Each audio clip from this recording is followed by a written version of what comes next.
Bienvenue sur Africa 24 dans cette nouvelle édition de l'Africa Tonight. Voici les titres de l'actualité.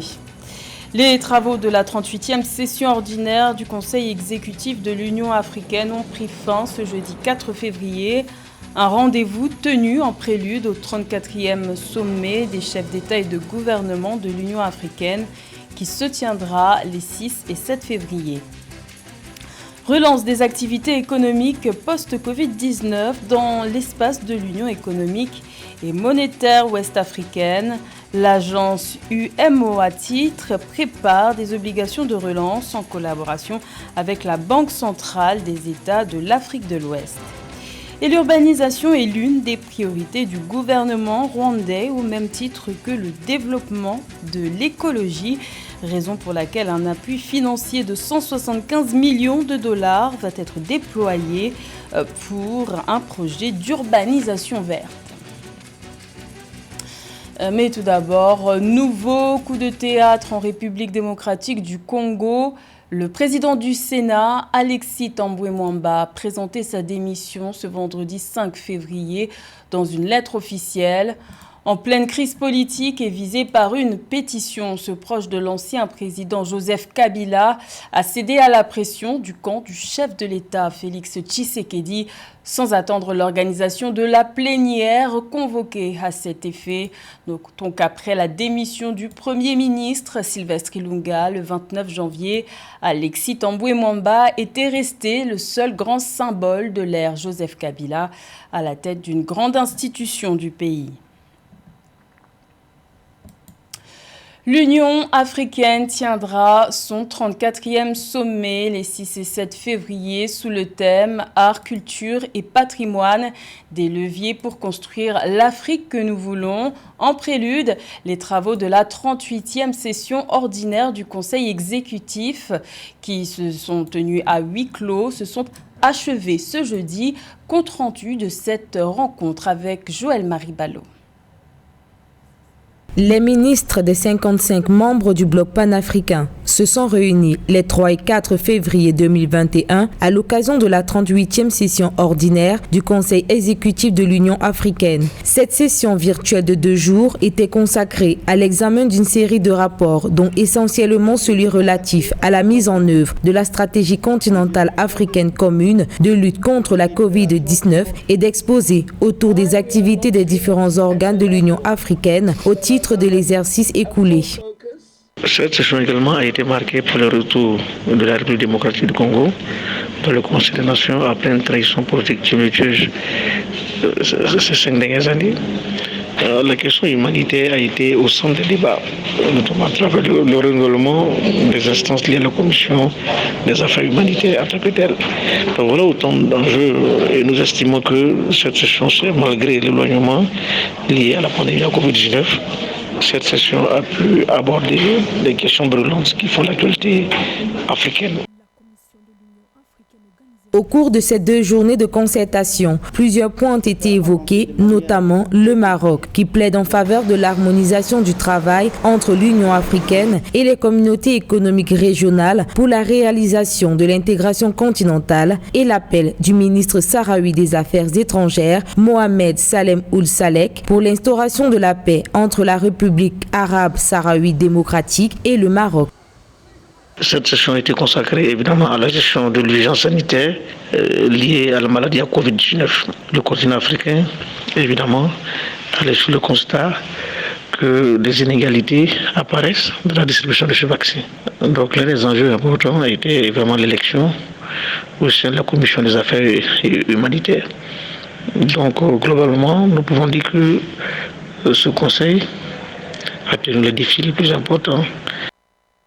La Covid-19 a donné l'occasion de concevoir des réponses innovantes à de nouveaux défis et problèmes auxquels font face l'Afrique. Avec l'acquisition de plus de 600 millions de vaccins, les représentants des États membres de l'Union africaine se disent satisfaits de l'évolution en réponse à la pandémie mondiale et appellent tous les États membres à redoubler d'efforts. Rappelons que cette rencontre des ministres se tenait en prélude à l'ouverture du 34e sommet de l'Union africaine les 6 et 7 février 2021, placé sous le thème « Art, culture et patrimoine, des leviers pour construire l'Afrique que nous voulons ».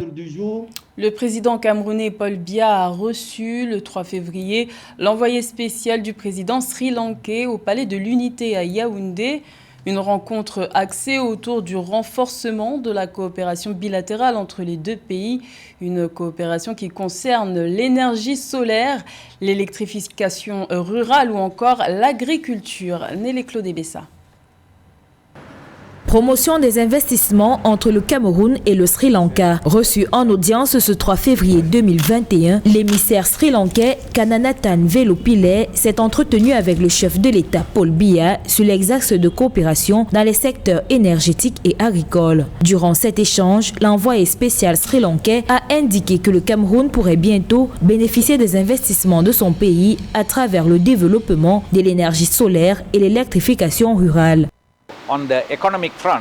Sur le plan économique, nous allons contribuer au développement du secteur énergétique à travers la coopération entre nos deux gouvernements. Du fait qu'il y a des localités qui sont dépourvues d'énergie électrique, cette coopération dans l'énergie solaire favorisera l'électrification rurale. Pour le haut-commissaire sri-lankais, ce pays sud-asiatique ambitionne de travailler économiquement, politiquement et socialement avec l'Afrique. Pour ce qui est des relations avec le Cameroun, le Sri Lanka compte également s'investir dans le secteur agricole à travers une production nationale massive destinée à l'exportation tout en favorisant la création d'emplois pour les jeunes. La coopération avec l'Afrique constitue un axe majeur du gouvernement du Sri Lanka. Nous avons échangé avec le chef de l'État et nous allons collaborer dans les domaines énergétiques et agricoles. Ici, nous travaillerons à développer une production nationale massive destinée à l'exportation, ce qui va représenter une opportunité dans la création d'emplois et générer plus de revenus.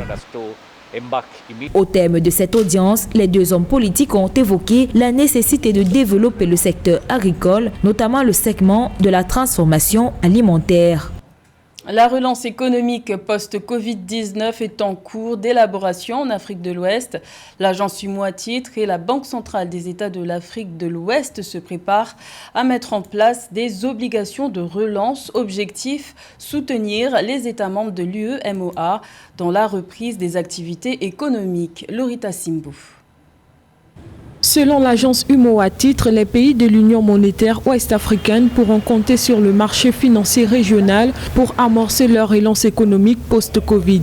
L'acteur sous-régional, en collaboration avec la Banque centrale des États de l'Afrique de l'Ouest, BCAO, se prépare en effet à mettre en place des obligations de relance pour appuyer les États de l'Union dans leur force de reprise des activités économiques. L'objectif principal des obligations de relance est de contenir les effets de la pandémie et surtout de relancer l'économie avec pour but de retrouver les performances économiques d'avant la crise sanitaire avec la mise en place d'un guichet de relance, c'est-à-dire un guichet spécial de refinancement. Ce fonds pourra ainsi contribuer à éviter la propagation d'une crise de dette souveraine.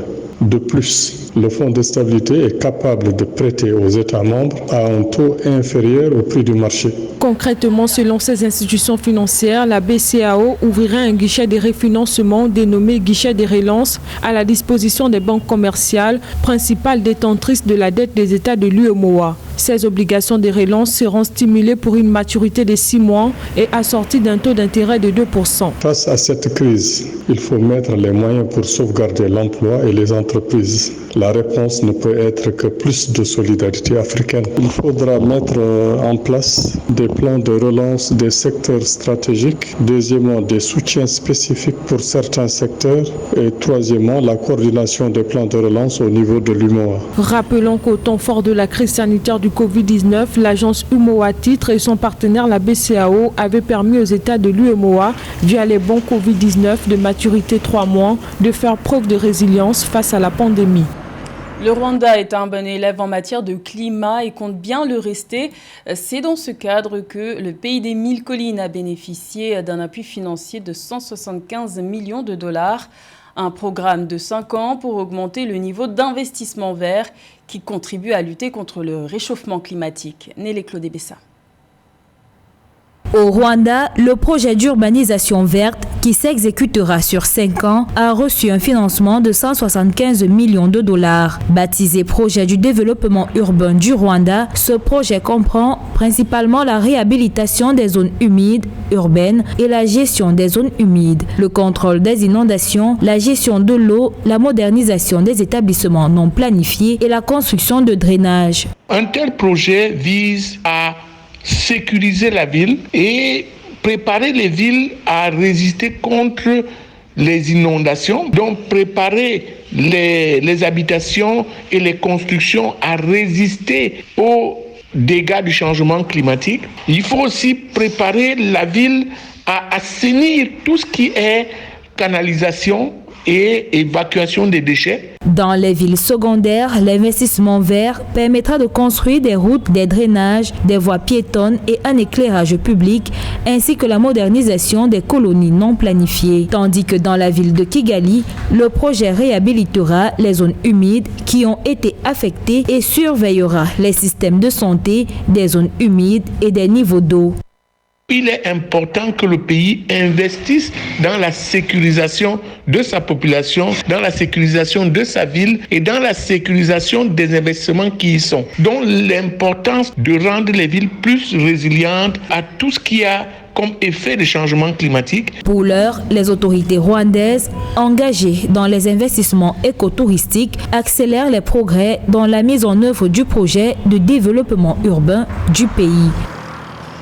Également dans l'actualité, en Éthiopie, un centre d'urgence vient d'être établi dans la région du Tigré. Ce poste doit répondre aux besoins humanitaires de 2,5 millions de personnes. Rappelons qu'un premier convoi d'aide internationale avait été envoyé mi-décembre 2020 à Mekele, capitale du Tigré. Un convoi attendu car la zone était inaccessible pendant des semaines à cause d'une offensive lancée par les troupes fédérales contre le Front de libération du peuple du Tigré en novembre 2020. S'en est suivi des milliers de morts, des centaines de milliers de déplacés et des millions de personnes ayant besoin d'une aide humanitaire en urgence. La situation humanitaire de la Somalie inquiète aussi les Nations Unies. Les camps de réfugiés se multiplient. Le représentant spécial des Nations Unies pour la Somalie, Adam Abdelmoula, s'est rendu récemment auprès des déplacés de Bédoua pour se rendre compte de leur quotidien. Un sujet de la rédaction. Logements insalubres, manque d'eau et de nourriture, pénurie de médicaments, éducation et emploi limité, instabilité, tels sont les défis d'envergure auxquels sont confrontées de nombreuses familles du camp de Atafo, à l'instar de Fatouma Isaac Mohamed et ses 10 enfants, pour qui la vie est un combat quotidien. Ce n'est pas notre terre et nous ne savons pas combien de temps nous resterons ici. Nos problèmes et besoins dans ce camp sont nombreux, mais nous avons désespérément besoin de nourriture et d'eau. Pour survivre, je fais occasionnellement des travaux manuels autour de ce camp pour me donner un revenu.